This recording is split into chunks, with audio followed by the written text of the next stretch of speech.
Axe over applause. Elliot kept his bike helmet by the front door like a sentry scratched. A little faded from sun, but steady. Every morning he rode through the city before most shops opened. The air clean with the temporary anonymity of early hours. It was his time to think without the clamor of other people's expectations. He worked at a mid-sized tech company writing software for scheduling clinics.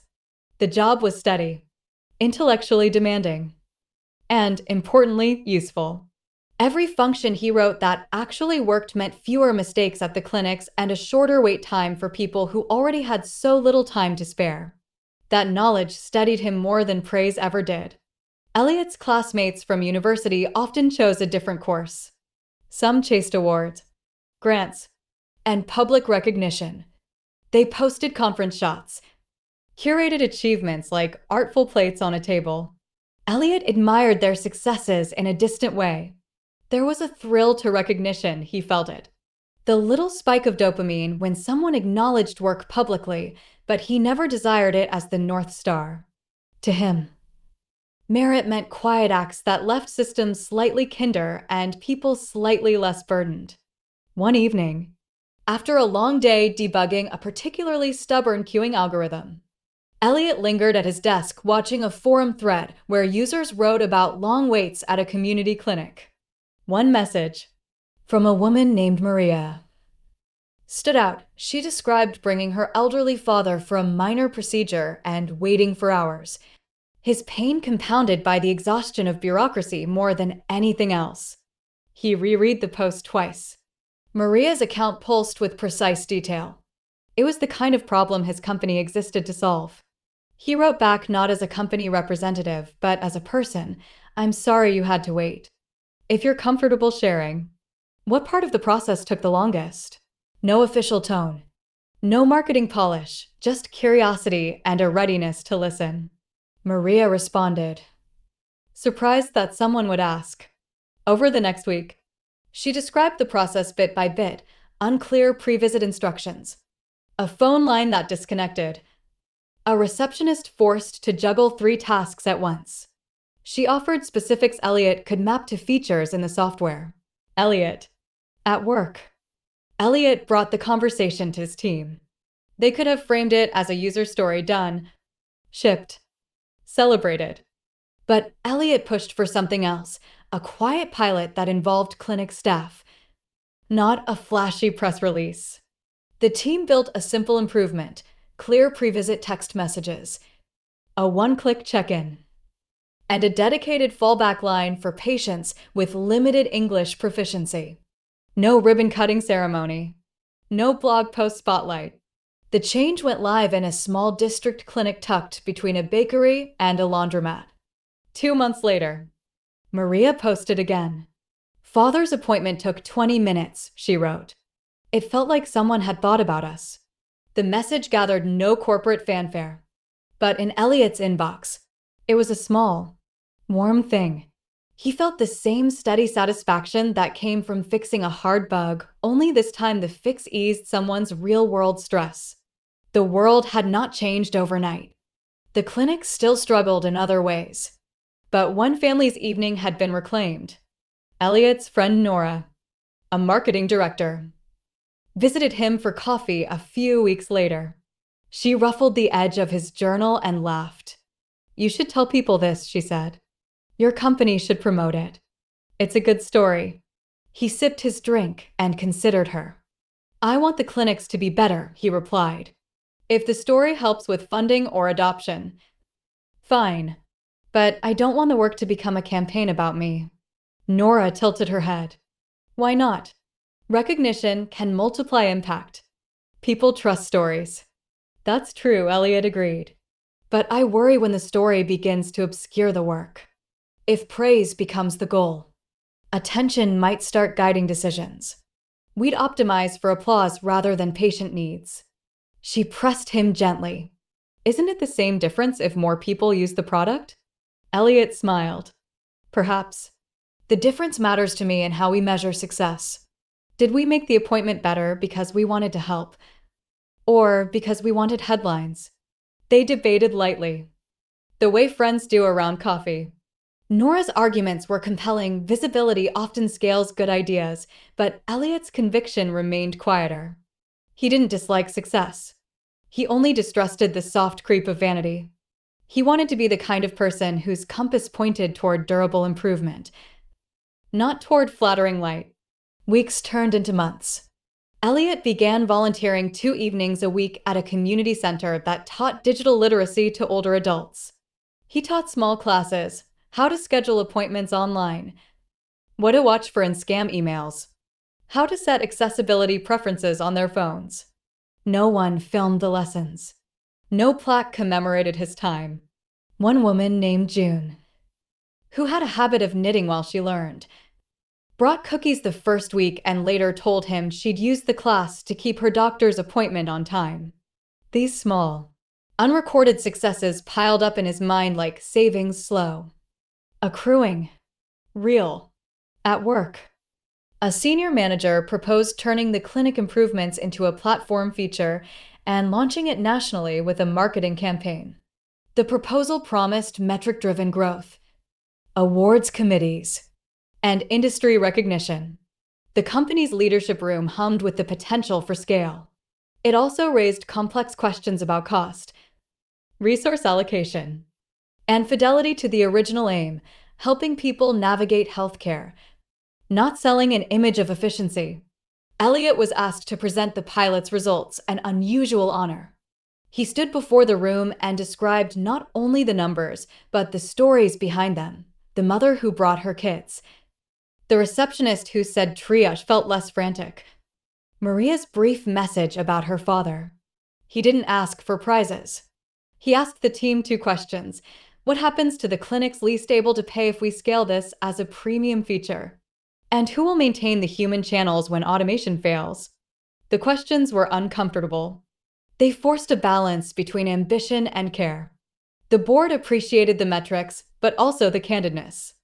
The outcome, surprisingly, was not to aim for a splashy launch, but to create a tiered rollout that reserved basic access for underfunded clinics while allowing enhancements for those who could pay.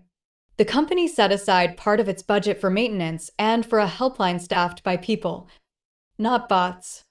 Elliot's colleagues praised his integrity. Reporters later named him among tech's unsung changemakers. He read the phrase and felt a flicker of amusement. The label felt oddly distant from the evenings at the community center, from the unscripted gratitude of clinic staff.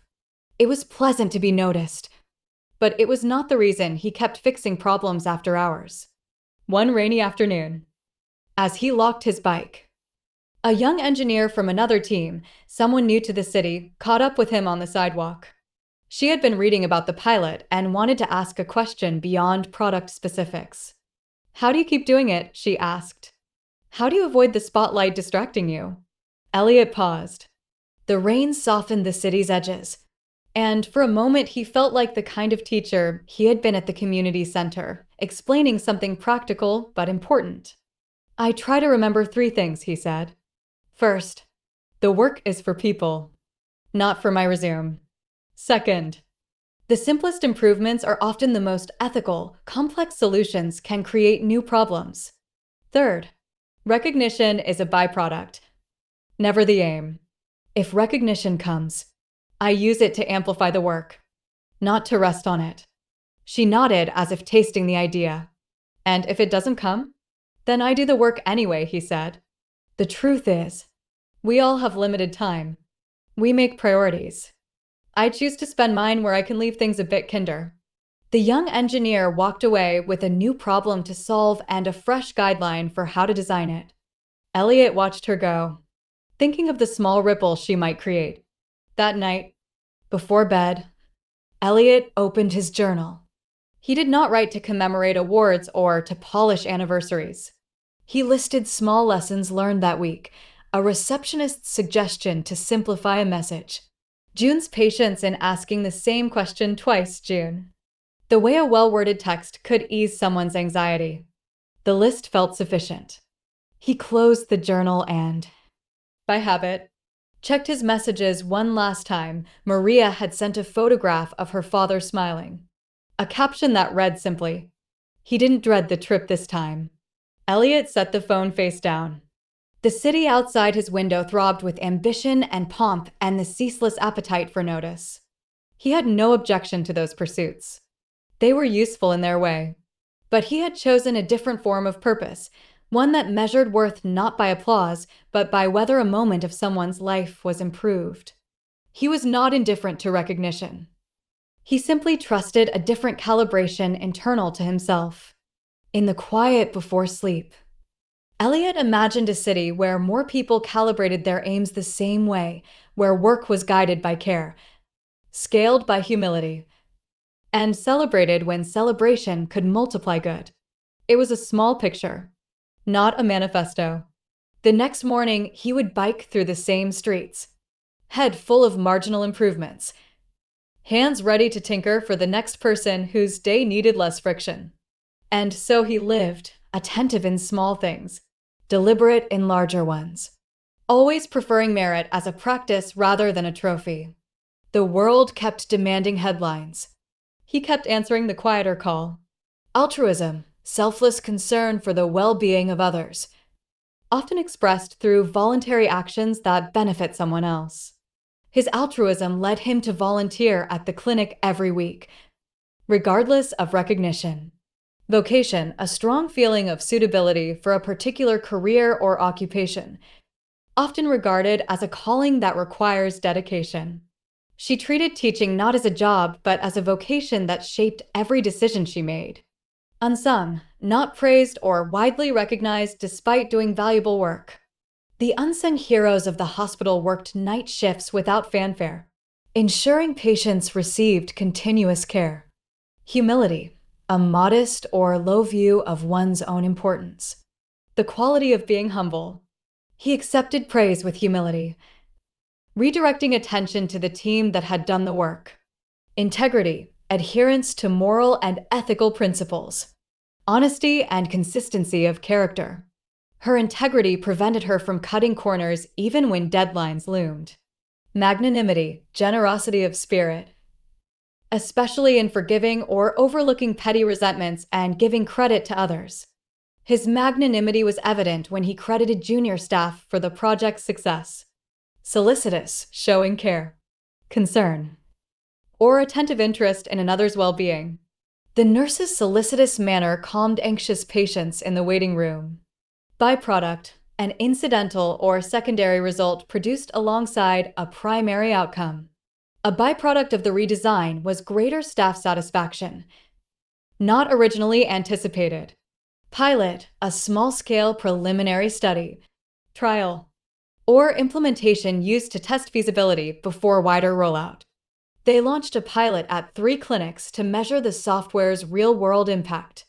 Calibrate, to adjust or fine-tune a system.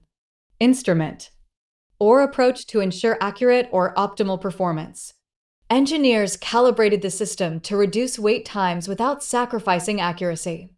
Accrue, to accumulate or increase gradually over time, often referring to benefits, interest, or effects.